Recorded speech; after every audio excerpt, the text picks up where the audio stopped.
Okay, so in part A, we're asked to calculate the magnitude of the acceleration of the vehicle. Right, so we've got this vehicle travelling along a straight road.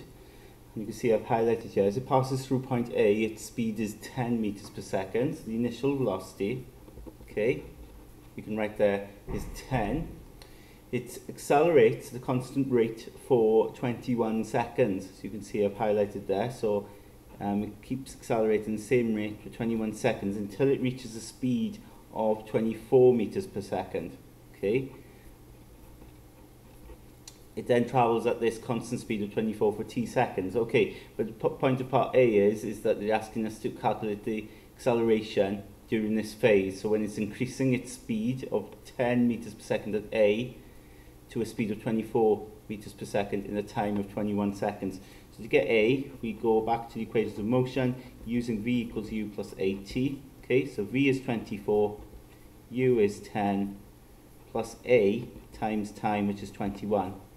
All right, and then we get take the 10 over, so 24 take away 10 equals A times 21. Okay, so 14 equals 21A, and then of course to get A we divide by the 21. Now that can be simplified to be 2/3 on a calculator, meters per second squared. Obviously that's a recurring decimal there, 0.6 recurring, but you know, you can write it as 0.67 if you want, 2 decimal places, or just leave it as a fraction like I'm leaving here. Okay, part B then, it says determine the distance taken for the vehicle to decelerate to rest. Okay, now if we go back to the situation, once it reaches the speed of 24 meters per second, then travels at this constant speed for t seconds, so it keeps going at 24 meters per second for t seconds, but then it comes to rest at a point B, okay, when it starts to decelerate, obviously, taking us to rest. So it travels, isn't it, at a speed of 24, okay, for t seconds. So still travelling at 24 meters per second. So our initial velocity is going to be 24 meters per second.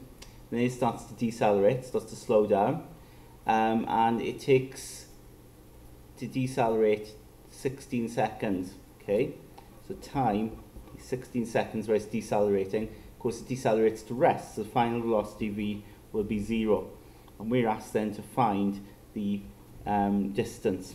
Okay, so s we want. Now we don't know what the deceleration is. Okay, we could work it out, right? We don't know what that is, but ultimately we just want s. So we don't have to work out a, because we could use s equals half u plus vt. We could use that formula from the equations of motion and chuck in the numbers. So s will equal half, u is 24, v is 0, and time then of course is 16. So you work that out on your calculator, okay, and you get out to be 192 meters for that distance it takes to decelerate to stop, to rest.